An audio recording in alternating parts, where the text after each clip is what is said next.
মা মাটি এবং মানুষ কেউ ভালো নেই। কেন্দ্রীয় সরকার একের পর এক যেদিকে রাষ্ট্রকে নিয়ে যাচ্ছে, রাজ্য সম্পূর্ণভাবে উল্টো দিকে যাচ্ছে। চাকরি নেই বেকার যুবকদের। ভোটের আগে মুখ্যমন্ত্রী প্রতিবার মিথ্যে কথা বলছেন, 5 লাখ নাকি চাকরি কোথা থেকে জড়ো করেছেন। এখন সমানে মিথ্যে কথা। সব চোর চিটিংবাজদেরকে নিয়ে মমতা বন্দ্যোপাধ্যায় আজকে ব্রিগেড প্যারেড গ্রাউন্ডে সভা করবে। বাংলা বঞ্চিত হয়েছে মুখ্যমন্ত্রীর জন্য, মুখ্যমন্ত্রীর অপদার্থতার জন্য। একটিও শিল্প আসেনি। মুখ্যমন্ত্রীর যে চিন্তা ভাবনা দরকার, মুখ্যমন্ত্রী ব্যস্ত তার পরিবারকে নিয়ে। ভাইপোকে কীভাবে স্ট্যান্ড করাবো, আপনার কথা আমার কথা ভাববে কখন? আমি চুরি ভাইপো, মুখ্যমন্ত্রী, সোনিয়া গান্ধী, রাহুল গান্ধী সব পাশাপাশি বসে চপ খাচ্ছে।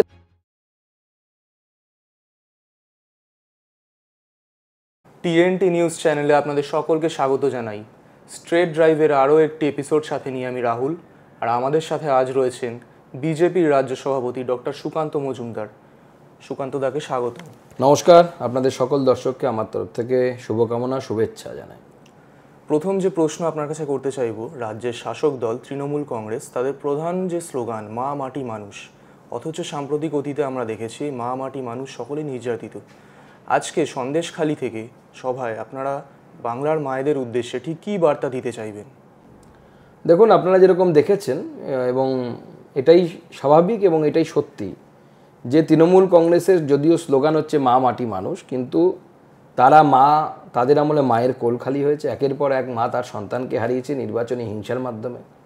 একের পর এক মা সন্দেশখালির মায়েরা দেখেছে যে তাদের মেয়ে, কারো বৌমা, তাদের ইজ্জত লুট হতে তৃণমূল কংগ্রেস পার্টি অফিসের ভেতরে। মাটি তো দেখতেই পাচ্ছেন যে তৃণমূল কংগ্রেসরা 142 একর মতো জমি, সেই জমি পুরো দখল করে নিয়ে সেখানে মাছের ভেরি চালাচ্ছে। এবং সেখানকার সন্দেশখালীর মানুষের বাচ্চা ছেলেমেয়েরা তারা পর্যন্ত ক্যামেরার সামনে বলছে কি দুর্দন্ত প্রতাপ এরা ছিল, সেই শিবু হাজরা হোক, শেখ শাহজাহান হোক বা উত্তমরা হোক, এরা এমন অত্যাচার করেছে মানুষের উপরে, মানুষ অতিষ্ঠ এদের জ্বালায়। মা মাটি এবং মানুষ কেউ ভালো নেই। কেন্দ্রীয় সরকার একের পর এক যেদিকে রাষ্ট্রকে নিয়ে যাচ্ছে, রাজ্য সম্পূর্ণভাবে উল্টো দিকে যাচ্ছে। কেন্দ্রের আবার ডিএ বেড়ে গেল, 50% হয়ে গেল। 32% হয়েছিল রাজ্যের সাথে ডিফারেন্স, কেন্দ্রের আবার 36% হয়ে গেল। চাকরি নেই বেকার যুবকদের। ভোটের আগে মুখ্যমন্ত্রী প্রতিবার মিথ্যে কথা বলছেন, 5 লাখ নাকি চাকরি কোথা থেকে জড়ো করেছেন। এখন সমানে মিথ্যে কথা। তো মা মাটি মানুষ কেউ ভালো নেই, সবাই পরিত্রাণ চাইছে। দলমত নির্বিশেষে দুর্নীতির বিরুদ্ধে রাজ্যে লড়াইয়ের অন্যতম প্রধান মুখ ছিলেন অভিজিৎ গঙ্গোপাধ্যায়। এবার তিনি সরাসরি পদ্ম ফুলে দলের রাজ্য সভাপতি হিসাবে রাজ্যের যুব সমাজকে ঠিক কী বার্তা দিতে চাইবেন? দেখুন, বিচারপতি গাঙ্গুলি আমাদের দলে এসেছেন এবং এটা আমার মনে হয় বাংলার রাজনীতিতে একটা অন্য ধরনের একটা আঙ্গিক তৈরি হয়েছে, অন্য ধরনের একটা পালা বদল হয়েছে আমি বলবো।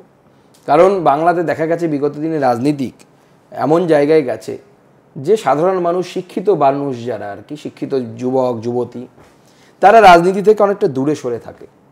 তাদের মনে হয়েছে যে রাজনীতিটা অত্যন্ত নোংরা জায়গা, এখানে শিক্ষিত মানুষের জায়গা নেই, এখানে ভালো মানুষের জায়গা নেই। কিন্তু দেখুন, আমি বারবার বলি এবং এই উদাহরণটা দিয়ে, আপনার বাড়ির বা আমার বাড়ির যদি কোনো ড্রেন অপরিষ্কার থাকে, তাহলে পরে সেই ড্রেন নোংরা নোংরা বলে তো আমরা চিৎকার করি না, বরঞ্চ নিজেরাই কোদাল ঝাঁটা নিয়ে নামি সেই ড্রেন পরিষ্কার করার জন্য। ঠিক সেরকম রাজনীতি সমাজের একটি অঙ্গ। রাজনীতি ছাড়া সমাজ চলতে পারে না। এবং এই রাজনীতি সিদ্ধান্ত নেয় যে আগামী দিনে আপনার জিনিসপত্রের দাম কী হবে, আপনার স্যালারি কী হবে, আপনার ইনকাম আদৌ কী হবে কি হবে না, ইনকাম থাকবে কি থাকবে না, দেশের অর্থনীতি ভেনেজুয়েলার মতো ভেঙে পড়বে কি পড়বে না, নাকি চীনের মতো একটা কঠোর শাসন ব্যবস্থা সেখানে থাকবে যেখানে আপনার স্বাধীন মত প্রকাশের স্বাধীনতা থাকবে কি থাকবে না। সমস্ত কিছু সিদ্ধান্ত কিন্তু রাজনীতি নেয়। তো সেই রাজনীতি থেকে দূরে সরে থেকে লাভ নেই, বরঞ্চ রাজনীতিতে আসা উচিত। এবং আমরা এরকম বহুবার, আমি বিশেষ করে বহুবার আমি আহ্বান জানিয়েছি সমাজের বিশিষ্ট লোকেদেরকে আসার জন্য, এবং সেই আহ্বান জাস্টিস গাঙ্গুলি শুনেছেন এবং এসেছেন। এবং এর ফলে আমার মনে হয় সমাজের ভালো হবে। এবং আমি আশা করব আগামী দিনে আরও এরকম বহু শিক্ষিত বেকার যুবক যুবতী বা প্রতিষ্ঠিত যুবক যুবতী যারা আছেন, যারা সমাজের জন্য কিছু করতে চান, রাজনীতিও যে একটা ক্যারিয়ার হতে পারে, রাজনীতির মাধ্যমেও যে দেশের সেবা করা যেতে পারে, সেইটা আমি ভাবার জন্য বলবো। এবং এর ফলে নতুন নতুন ব্যক্তিরা তারা রাজনীতির সাথে আস্তে আস্তে আসবেন এবং রাজনীতিতে নিজেদের ভালোটা দেবেন, বেস্টটা দেবেন। এই যে কেন্দ্রীয় বঞ্চনার অভিযোগে আজ তৃণমূলের জনগর্জন সভা, কি বলবেন, বাংলা কি সত্যিই বঞ্চিত? দেখুন, মমতা বন্দ্যোপাধ্যায় যখন রেলমন্ত্রী ছিলেন তখন এই বাংলার রেলের বাজেট ছিল 3,000 কোটি টাকা, যখন তিনি ইউপিএ 1-এর সদস্য ছিলেন। এখন এর 3 গুণের থেকেও বেশি বাজেট, 13,000 কোটি টাকার বাজেট মাননীয় প্রধানমন্ত্রী নরেন্দ্র মোদী বাংলাকে দিয়েছেন। তো অঙ্ক তো বলে একটা কথা আছে, তো 3,000 কোটি 13,000 কোটি আমি কীভাবে বলবো বলুন তো বঞ্চিত? আজকে সব চোর চিটিংবাজদেরকে নিয়ে মমতা বন্দ্যোপাধ্যায় আজকে ব্রিগেড প্যারেড গ্রাউন্ডে সভা করবেন, তো স্বাভাবিকভাবে সেই ব্রিগেড প্যারেড গ্রাউন্ডে আবার পিঠে টিঠে বানানোর ব্যবস্থা থাকবে কিনা আমরা জানি না, তো হয়তো পিঠে বানানোর ব্যবস্থা থাকতে পারে, সেটা তৃণমূল কংগ্রেসের নেতারা বুঝে নেবে। কিন্তু আজকে বাংলার মানুষ বুঝে গেছে যে নরেন্দ্র মোদীর নেতৃত্বে উন্নয়ন সম্ভব। এই যে 3-4 দিন নরেন্দ্র মোদীজি এলেন, কোথাও 12,000 কোটি টাকার, কোথাও 7,000 কোটি টাকার, কোথাও 4,500 কোটি টাকার প্রকল্প সব লোকার্পণ হচ্ছে, যেগুলো অনগোয়িং কাজ সেগুলোর হিসাব ছেড়ে দিন। কালকে যেখানে নরেন্দ্র মোদী ছিল ওখানে 50,000 কোটি টাকার কাজ হচ্ছে, সেগুলো উনি উদ্বোধন করেননি মমতা বন্দ্যোপাধ্যায়ের মতো, অনগোয়িং চলছে, সেখানে উদ্বোধন করেন। যে কটা কমপ্লিট হয়েছে 4,500 কোটি টাকার কাজ উনি সমর্পণ করলেন, রাষ্ট্রের প্রতি সমর্পণ করলেন। তো এই যে একের পর এক উন্নয়নের সমর্পণ করছেন, যেগুলো হয়েছে সেগুলো সমর্পণ করছেন, তো স্বাভাবিকভাবে এই তথ্যগুলো তো কেউ মিথ্যে বলতে পারছে না, মমতা বন্দ্যোপাধ্যায় তো বলতে পারছে না, বা তৃণমূল কংগ্রেসও তো বলতে পারছে না যে না এগুলো মিথ্যে কথা বলছে নরেন্দ্র মোদী। তাহলে কীভাবে বলবো যে বাংলা বঞ্চিত? বাংলা বঞ্চিত হয়েছে মুখ্যমন্ত্রীর জন্য, মুখ্যমন্ত্রীর অপদার্থতার জন্য। একটিও শিল্প আসেনি মুখ্যমন্ত্রীর যে চিন্তা ভাবনা দরকার, মুখ্যমন্ত্রী ব্যস্ততার পরিবারকে নিয়ে, ভাইবোকে কীভাবে স্ট্যান্ড করাবো, আপনার কথা আমার কথা ভাববে কখন? সেই বেকার যুবক গ্রামে যে বসে আছে চাকরির অপেক্ষায়, যে আমার একটা চাকরি হবে, একটা ফ্যাক্টরি খুলবে বাড়ির পাশে, সেখানে আমি কাজ করতে যাব সকালবেলা সাইরেন শুনে, তাকে নিয়ে মুখ্যমন্ত্রীর চিন্তা নেই। মুখ্যমন্ত্রীর চিন্তা আমার ভাইপোটা সিবিআইয়ের হাত থেকে কীভাবে বাঁচবে, আমার ভাইপোটা ইডির হাত থেকে কীভাবে বাঁচবে, আমার পরিবারের লোকেদের নামে যে 35খানা প্লট আছে, পুরীতে হোটেল আছে, সেগুলো কীভাবে বাঁচানো যাবে। এটাই তো তাদের মুখ্যমন্ত্রীর একমাত্র লক্ষ্য। একদিকে লক্ষ্মীর ভাণ্ডারে টাকা বৃদ্ধির ঘোষণা, অন্যদিকে আশা এবং অঙ্গনওয়াড়ি কর্মীদের সামান্য কিছু উৎসাহ ভাতা বৃদ্ধি। এই যে সমাজের প্রান্তিক শ্রেণীর মহিলাদেরকে নিয়ে এই যে স্ট্র্যাটেজি মুখ্যমন্ত্রীর, এটাকে আপনি কি বলবেন? দেখুন, আমার মনে হয় এই বৃদ্ধি কোনো বৃদ্ধি নয়, কারণ আমাদের মধ্যপ্রদেশ সরকার দেখুন শিবরাজ সিং চৌহান যখন ছিলেন, উনি এই 3 শ্রেণীর জন্য 15,000, 10,000 এবং 8,000 টাকা স্যালারি দিয়ে গেছেন, সেটা মধ্যপ্রদেশে চালু আছে। ছোট রাজ্য আসাম, তারা মহিলাদেরকে অরুণ উদয় প্রকল্পে 1,250 কোটি টাকা করে দেন প্রতি মাসে। এখন মুখ্যমন্ত্রী ঘোষণা করলেন যে আমি 1,000 টাকা করব, তাও পাননি, এরপরে পাবে, কবে পাবে ভগবান জানে, কবে রাম রাজা হবে তারপরে বনবাসে যাবে। তো মুখ্যমন্ত্রী বলেছেন যে পাবেন পাবেন পাবেন, কবে দেবেন ভগবান জানেন। এভাবে তো বারবার বোকা বানিয়েছে মানুষকে, আবার বোকা বানাতে পারে। তা আমরা বলেছি যে দান খয়রাতিতে মানুষের উন্নতি হতে পারে না, তার সাথে কর্মসংস্থানেরও ব্যবস্থা করতে হবে। আপনি দান দিন। আমরা বলেছি যে আমরা এলে পরে, সরকারে এলে পরে অন্নপূর্ণা ভাণ্ডার চালু করব এবং 2,000 টাকা করে মহিলাদের দেওয়ার ব্যবস্থা করব। এটা বিজেপির প্রতিশ্রুতি, আমরা আমাদের ম্যানিফেস্টোতে দিয়েছিলাম, সেই প্রতিশ্রুতি আমরা রাখবো। 2024 লোকসভা নির্বাচনে আপনাদের টার্গেট কি? ঠিক কটি আসন আশা করছেন? দেখুন, 35খানা আসনের টার্গেট মাননীয় স্বরাষ্ট্রমন্ত্রী দিয়ে গেছেন। আমরা এই 35টা আসনেরকেই সামনে রেখে এগোচ্ছি এবং সেটাকে স্পর্শ করবো আশা করছি। রাজ্যের চালিকা শক্তি যুব সম্প্রদায় আজ বহুদিন হলো চাকরির দাবিতে রাস্তায়। বিজেপি রাজ্যে ক্ষমতায় এলে সমস্ত চাকরির নিয়োগ প্রক্রিয়া খুব দ্রুততার সাথে স্বচ্ছভাবে শুরু হবে, এমন কি কিছু আশা করতে পারে যুব সমাজ? দেখুন, আমরা ক্ষমতায় এলে পরে 100% স্বচ্ছতার সাথে 100% স্বচ্ছতার সাথে চাকরি হবে। আমরা করে দেখিয়েছি কেন্দ্র সরকারে। দেখুন, কেন্দ্র সরকার 10 লক্ষ লোককে বিগত দিনে চাকরি দেওয়ার ব্যবস্থা করেছে এবং সেটা রোজগার মেলার মাধ্যমে করেছে, সবার সামনে অ্যাপয়েন্টমেন্ট লেটার দেওয়া হচ্ছে দেখুন। আর আমরা রাজ্য সরকারে কি দেখেছি, হঠাৎ করে কারো কাছেই SMS চলে গেছে, আপনি জয়েন করুন অমুক দিন অমুক স্কুলে। প্রচুর টিচার জয়েন করেছে বিভিন্ন স্কুলে, যারা অ্যাকচুয়ালি SSC পাসই করেনি। অথচ আমরা রোজগার মেলা করে অ্যাপয়েন্টমেন্ট লেটার দিচ্ছি যে দেখুন ইনি চাকরি পেলেন, যদি মনে হয় আপনার ইনি পরীক্ষা দিয়ে চাকরি পাইনি আপনি চ্যালেঞ্জ করুন। একটিও চ্যালেঞ্জ নেই গোটা দেশে। আমাদের পাশের রাজ্য আসাম, হেমন্ত দা আছেন, মুখ্যমন্ত্রী, মাননীয় মুখ্যমন্ত্রী হেমন্ত দা কত লোককে চাকরি দিলেন, কোনো দুর্নীতির অভিযোগ নেই। বিজেপির লোক পেয়েছে কেউ বলতে পারছে না। আমরা স্বচ্ছতার সাথে করব। যেরকম ন্যাশনাল টেস্টিং এজেন্সি আছে এনটিএ, সেরকম সংস্থাকে দিয়ে আমরা এই পরীক্ষা করাবো, পরীক্ষা পরিচালনা করাবো এবং স্বচ্ছতা পুরো কত নাম্বার কে পাচ্ছে, সমস্ত র্যাঙ্ক কী সব দিয়ে দেওয়া হবে।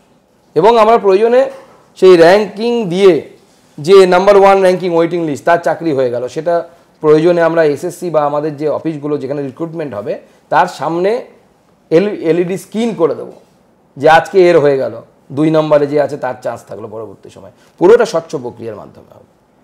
বামেদের দীর্ঘদিনের দিদি মোদি সেটিংয়ের তত্ত্ব, খুব সম্প্রতি আমরা দেখেছি মুখ্যমন্ত্রীর সাথে প্রধানমন্ত্রীর একান্তে আলাপচারিতা, সামনেই লোকসভা নির্বাচন, কি বলবেন এই বিষয়ে? দেখুন, রাজ্যের মুখ্যমন্ত্রী, যে কোনো রাজ্যের মুখ্যমন্ত্রী, আমি পশ্চিমবঙ্গের মুখ্যমন্ত্রী বলছি না, তার সাথে প্রধানমন্ত্রীর বৈঠক হবে, এটা অত্যন্ত স্বাভাবিক। মমতা বন্দ্যোপাধ্যায় তো তাও তো নিজেকে জাতীয়তাবাদী বলে। আমাদের আদর্শের সবথেকে বিরোধী দিকে যিনি আছেন পিনারাই বিজয়ন, হার্ডকোর কমিউনিস্ট, যিনি ঈশ্বরে বিশ্বাস করেন না, এমন রামের অস্তিত্বে বিশ্বাস করেন না, সেই মুখ্যমন্ত্রীর সাথে তো প্রধানমন্ত্রী বৈঠকে বসেন। আমাদের হার্ডকোর হিন্দু বিরোধী যে তামিলনাড়ুর মুখ্যমন্ত্রী এমকে স্টালিন, যার ছেলে বলে যে সনাতন ধর্ম হচ্ছে পয়জনের মতো, মহামারীর মতো, একে বিনষ্ট করা উচিত, তার সাথেও প্রধানমন্ত্রীকে বসতে হয়। কিছু করার তো নেই, কারণ এটা ভারতবর্ষের ফেডারেল স্ট্রাকচার। সেজন্য মুখ্যমন্ত্রী তার ফাইলপত্র নিয়ে গেছিলেন মাননীয় প্রধানমন্ত্রীর সাথে দেখা করতে, সেখানে বসেছেন, কথা হয়েছে, ফাইলপত্র নিয়ে কথা হয়েছে, এটা তো স্বাভাবিক। আর সেটিং যদি থাকে, সেটিং আছে হচ্ছে উপরে দিল্লিতে, সীতারাম ইয়েচুরি, ভাইপো, মুখ্যমন্ত্রী, সোনিয়া গান্ধী, রাহুল গান্ধী সব পাশাপাশি বসে চপ খাচ্ছেন, আপনারা ছবি দেখেননি, মিটিং করছেন। তো ওরা একসাথে মিটিং করবে আর সেটিং আমাদের সাথে, মিটিং আর ইটিং ওখানে, আর সেটিং বিজেপির। এ তো দু রকমের কথা তো হতে পারে না, যে গাছেরও খাবো তলারও কুড়োবো, তা তো চলতে পারে না। বামফ্রন্ট ক্লিয়ার করুক তারা ওখানে কেন মিটিং করেছে। রাজ্যের বেশ কয়েকটি লোকসভা আসনে তথাকথিত পলিটিক্যাল ভেটো সংখ্যালঘুদের হাতে, রাজ্যের সংখ্যালঘু সম্প্রদায়ের উদ্দেশ্যে ঠিক কী বার্তা দিতে চাইবেন? দেখুন, আমি শুধু নয়, মাননীয় প্রধানমন্ত্রী কয়েকদিন আগে সংখ্যালঘুদেরকে অ্যাড্রেস করে বলেছে যে সন্দেশখালিতে যে ঘটনা ঘটেছে সেই ঘটনা মুসলিম মহিলারাও মেনে নেবেন না। এবং আমি সংখ্যালঘু ভাই বোনেদেরকে বলতে চাই যে আপনাদের এতদিন পলিটিক্যাল টুল হিসেবে, পলিটিক্যাল যন্ত্র হিসেবে ব্যবহার হয়েছে, আপনাদেরকে মানুষ হিসেবে কেউ ব্যবহার করেনি, হিউম্যান রিসোর্স হিসেবে কেউ ভাবেনি। আপনারা ওই বেড়াজাল থেকে বেরিয়ে আসুন, বেরিয়ে এসে মানুষ হিসেবে আর 5টা মানুষ যেভাবে রাজনৈতিক দলের দ্বারা ট্রিটমেন্ট পায় সেইভাবে ট্রিটমেন্ট পাওয়াতে অভ্যস্ত হন, পেতে অভ্যস্ত হন, তবে আপনাদের সমাজের উন্নতি সম্ভব। নচেত এই যে অন্ধকার, কতজন ডাক্তার বেরোয়, কতজন ইঞ্জিনিয়ার বেরোচ্ছে না তো, কারণ দিনের পর দিন ধর্মীয় কুসংস্কারে আবদ্ধ করে রাখা হয়েছে আপনাদেরকে। ধর্মের জুজু দেখানো হয় কথায় কথায়। সিএ হলো, সিএ শুরু হয়ে গেল, বলে চলো ট্রেন পোড়াতে চলে গেলাম, ট্রেন ভাঙচুর করতে চলে গেলাম, অথচ সিএ দ্বারা কারো কিছু ক্ষতি হবে না। কান নিয়ে গেল, কাকের পিছনে দৌড়। আরে কানটা নিয়েছে কিনা সেটা তো দেখ। আবার সিএ নিয়ে মুখ্যমন্ত্রী আপনাদেরকে উস্কানি দেবেন। আপনারা অপেক্ষা করে দেখুন যে সিএ এর মাধ্যমে কার নাগরিকত্ব চলে যাচ্ছে। যদি একজনের নাগরিকত্ব যায় তারপরে আন্দোলন করুন, কে মানা করেছে? তা আগে কানটা গেছে কিনা সেটা তো দেখুন। কান যায়নি, আপনাদের কাকের পেছনে দৌড়চ্ছেন। কান পাতলে শোনা যায় উত্তরবঙ্গের মানুষদের ক্ষোভ। কলকাতা কেন্দ্রিক রাজনীতিতে উত্তরবঙ্গের মানুষরা নাকি বরাবরই বঞ্চিত। একজন উত্তরবঙ্গের সাংসদ হিসাবে উত্তরবঙ্গের মানুষদের উদ্দেশ্যে কি বার্তা দিতে চাইবেন? দেখুন, প্রথম কথা হচ্ছে, এটা অস্বীকার করার জায়গা নেই যে উত্তরবঙ্গ বঞ্চিত হয়েছে বিগত দিনে। সে সিপিএম আমলে বলুন বা তৃণমূল আমলে বলুন, কোনো বিশিষ্ট মন্ত্রী উত্তরবঙ্গ থেকে হয় না। খুব ছোটোখাটো মন্ত্রিত্ব দিয়ে দেওয়া হয়, নীতি নির্ধারণে উত্তরবঙ্গের মানুষেরা থাকেননি কোনো, বামফ্রন্ট আমলেও থাকেনি। অশোক ভট্টাচার্য কিছুটা উঠেছিলেন, তারপরে অনেক বুড়ো বয়সে তিনি সেই জায়গা পেয়েছেন, তারপরে তো ওনার অস্ত হয়ে গেল, অস্তাচলে চলে গেলেন। তো আমি উত্তরবঙ্গের সাংসদ শুধু এটুকু বলতে পারি যে ভারতীয় জনতা পার্টি একমাত্র রাজনৈতিক দল যারা সাহস দেখিয়েছে যে উত্তরবঙ্গ থেকে একজনকে তুলে এনে রাজ্য সভাপতি করার, এত বড় রাজ্যের। তো উত্তরবঙ্গের মানুষের পাশে নরেন্দ্র মোদী আছে।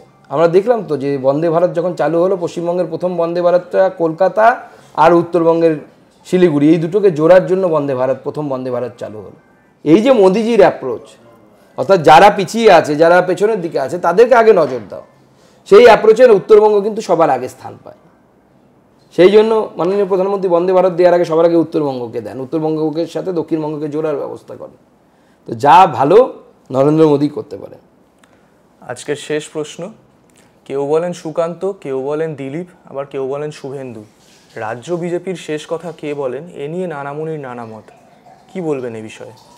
দেখুন, রাজ্য বিজেপির শেষ কথা কেউ বলে না। রাজ্য বিজেপির শেষ কথা বিজেপির হাজার হাজার কর্মীরা বলে। সেই কর্মীরা ঠিক করে, লক্ষ লক্ষ কর্মী যারা আছে আমাদের বিজেপির, তারা ঠিক করে যে শেষ কথাটা কী হবে। আমি সাধারণ কর্মী মাত্র। পার্টি এখন একটা দায়িত্ব দিয়েছে, সেই দায়িত্ব পালন করছি, এবং এই দায়িত্ব আমাকে যেদিন আমি পেয়েছি সেদিন থেকে জানি এটা সাময়িক দায়িত্ব, আজ আছে কাল থাকবে না। আমি কর্মী থাকবো, একজন সাধারণ কর্মী থাকবো। তো আলটিমেট ডিসিশন বিজেপিতে কর্মীরা নেয়। অনেক ধন্যবাদ আপনাকে। ধন্যবাদ। স্ট্রেট ড্রাইভ আজ এ পর্যন্তই। সকলে ভালো থাকবেন, সুস্থ থাকবেন। দেখা হবে পরের এপিসোডে। ধন্যবাদ।